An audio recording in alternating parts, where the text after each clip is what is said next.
Jewelleries లో gratitude sale March 8 నుంచి 11 వరకు ఫ్లాట్ 50% ఆఫ్ ఆన్ విఏ. నమస్తే రమగారు. నమస్తే జయ. రమగారు, శత్రు నాశనం చేయటానికి లేకుంటే శత్రువుల యొక్క చూపు పడకుండా ఉండటానికి ఏమైనా స్తోత్రాలు కానీ మంత్రాలు కానీ ఉంటాయా? శత్రువులు అంటే ఏమిటి? ఏమైనా యుద్ధాలు అవి చేస్తున్నావు మనం ఇప్పుడు? అంటే రాచరికం కాదు కదా. వ్యాపారంలో స్పర్ధులు ఉంటారు ఎంతో కొంత, వాళ్ళకేవో ఉంటాయి.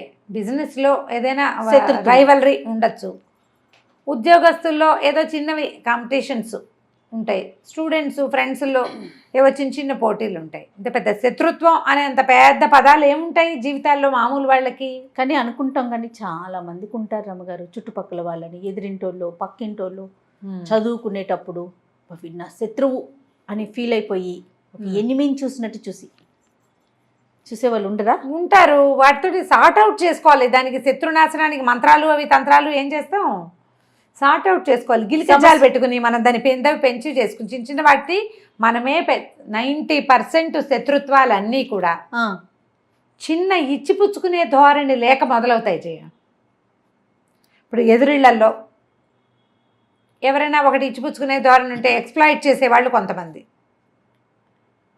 తర్వాత అవతల వాళ్ళలో ఏదైనా లూప్ హోల్ కనపడితే మనం వెతికే ధోరణి, దాన్ని పెంచి పోషించడం, దాన్ని నలుగురికి చెప్పడం, అక్కర్లేని మాటలు మాట్లాడటం, వాళ్ళు ఏదైనా తగాదా పడుతుంటే వెళ్ళి వింటాం, కింద వాళ్ళకో పక్క వాళ్ళకో ఇంకోళ్ళకో చెప్తూ ఉంటాం.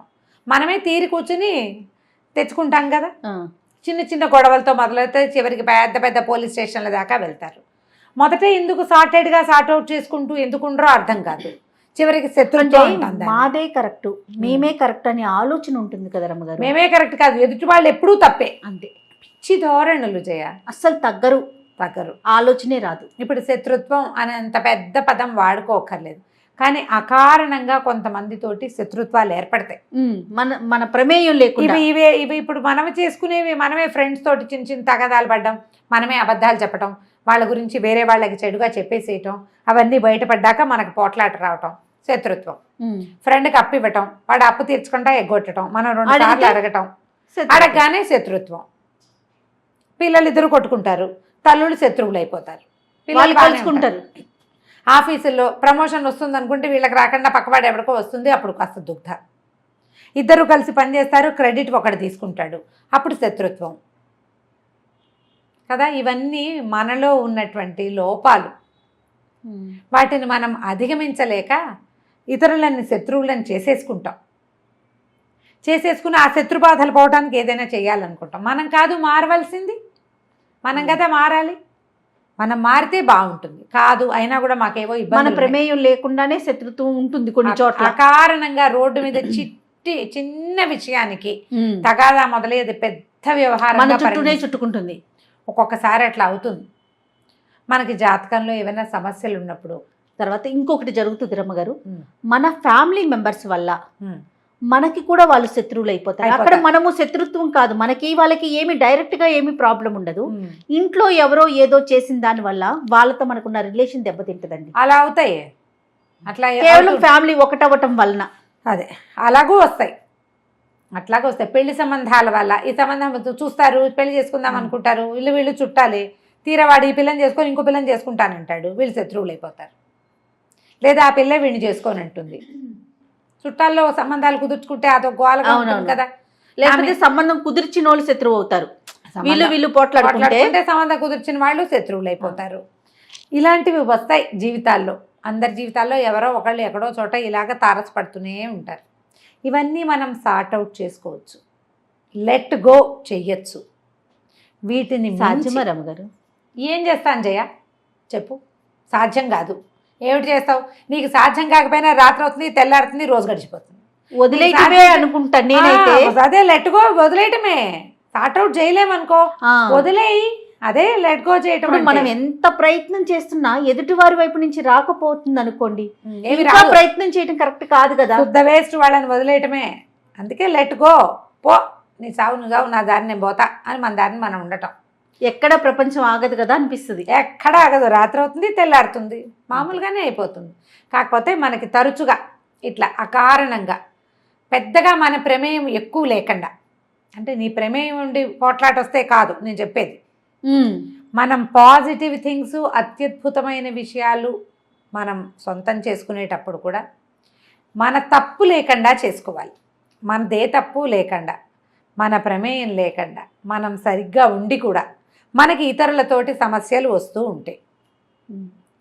సుదర్శన మంత్రాన్ని ఆవాహన చేసి పెట్టుకోవాలి. ఆవాహన చేయాలంటే ఆవాహన పెద్ద మాట వాడుతున్నా అది కాదు. సుదర్శన మంత్రాన్ని అనుసంధానం చేసి పెట్టుకోవాలి, చదువుకోవాలి. సుదర్శనం చాలా కాపాడుతుంది. అది స్వామివారి సుదర్శన చక్రం చక్రాయుధం. ఓకే. ఈ చక్రాయుధానికి ప్రత్యేకంగా దేవాలయాలు అవి మనకేం కనపడవు. అవునవును. కొన్ని చోట్ల దేవాలయంలో సుదర్శన నరసింహస్వామి, ఒకవైపు సుదర్శనమూర్తి, రెండో వైపు నరసింహమూర్తి ఉన్న ప్రతిమలు కనిపిస్తాయి మనకు అక్కడక్కడ. స్వామివారి దేవస్థానాల్లో సుదర్శన చక్రతాళ్ వారు మనకి లోపల దర్శనమిస్తాడు. సుదర్శన చక్రం ఉంది ఇక్కడ ఈ దేవాలయంలో. బ్రహ్మోత్సవాలప్పుడు చక్రస్నానం చేయిస్తారు. ఆ సుదర్శన చక్రాయుధాన్ని మన ఆ మంత్రాలు, ఆ శ్లోకాలని మంత్రంగా తీసుకోవద్దు, శ్లోకాలని అనుసంధానం చేసి పెట్టుకుంటే మనకి ధైర్యంగా ఉంటుంది. ఆయన మనకి వెన్నుతోడుగా ఉంటాడు. భగవంతుడిని మనం విష్ణుమూర్తికి సంబంధించిన స్తోత్రాలు చదువుకుంటాం, కానీ దాంతోపాటుగా ఇలా కనుక సుదర్శన షట్కం, సుదర్శన పంచరత్నాలు, సుదర్శన పంచకం కూడా ఉంది, 5 శ్లోకాలు. షట్కం అని 6 శ్లోకాలు ఉన్నాయి. సుదర్శన కవచం, ఇవి చాలా ఎక్సలెంట్గా ఉంటాయి. మంచి టఫ్గా కూడా ఉంటాయి శ్లోకాలు.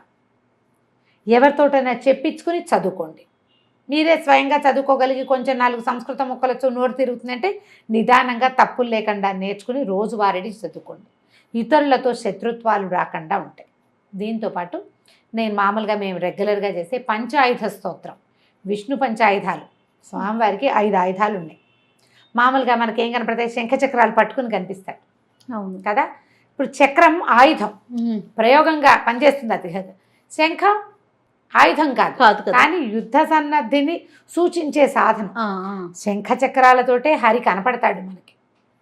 వీటితో పాటు అయ్యవారు పట్టుకునేది గద ఒకటి కనిపిస్తుంది. శంఖచక్ర గదా పద్మహస్తుడుగా కనిపిస్తాడు స్వామి. పైన 2 ఊర్ధ్వహస్తాలలో శంఖచక్రాలుండి కింద గదా పద్మము పట్టుకుని ఉంటాడు. సాత్విక స్వరూపుడు. ఇది కూడా ప్రయోగ భంగిమలో ఉండదు. చక్రం స్థిమితంగా ఉంటుంది. పద్మం పట్టుకున్నాడంటే స్థిమితంగా నువ్వేదో చెప్పుకో, నేను వింటాను అని చెప్తాడు. అయితే స్వామికి ఇంకో 2 ఆయుధాలు ఉన్నాయి. ఖడ్గము, నందకం దాని పేరు. తర్వాత శార్ంగం అనే ఒక విల్లు, శార్ంగాయుధపాణి అని చెప్తారు స్వామిని. విష్ణు సహస్రనామాల్లో శంఖీ చక్రీచ నందకి వినపడుతుంది. అవును. వనమాలి గది శార్ంగి శంఖీ చక్రీచ నందకి శ్రీమాన్నారాయణో విష్ణుర్వాసుదేవోభిరక్షతు. వాసుదేవుడనే పేరుతోటి ఉన్నటువంటి విష్ణు స్వరూపం నన్ను రక్షించుగాక. వనమాలి గది శార్ంగి, ఆయన పైగా ఒట్టిగా శంఖచక్రాలు పుచ్చుకుని లేడు, వనమాల కూడా వేసుకుని ఉన్నాడు. ఆ యుద్ధ స్వరూపంలో ఆయుధాలు ధరించి వనమాలని కూడా ధరించి ఉన్నాడు ఆయన. సాత్విక రూపుడు, నువ్వు అడిగితే వింటాడు, ఎవరి మీదకో దూకడు.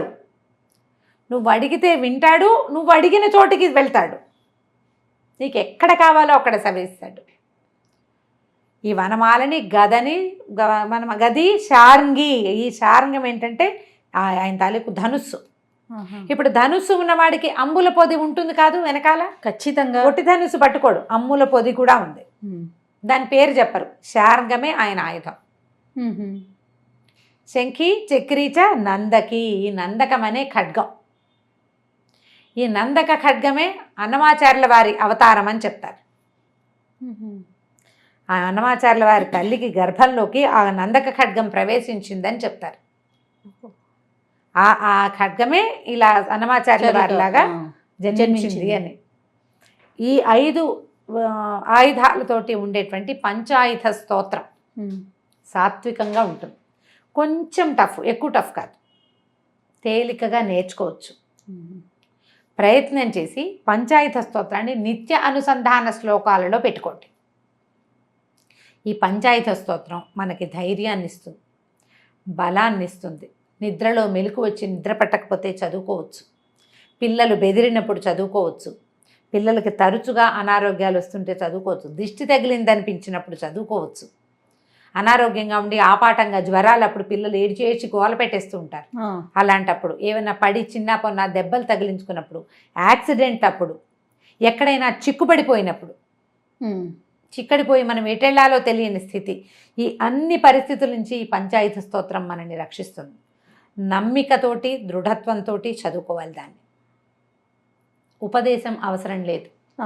ఎవరైనా గురువు ఉపదేశిస్తే ఉపదేశంగా తీసుకుంటే ఇంకా ఫలితం లభిస్తుంది.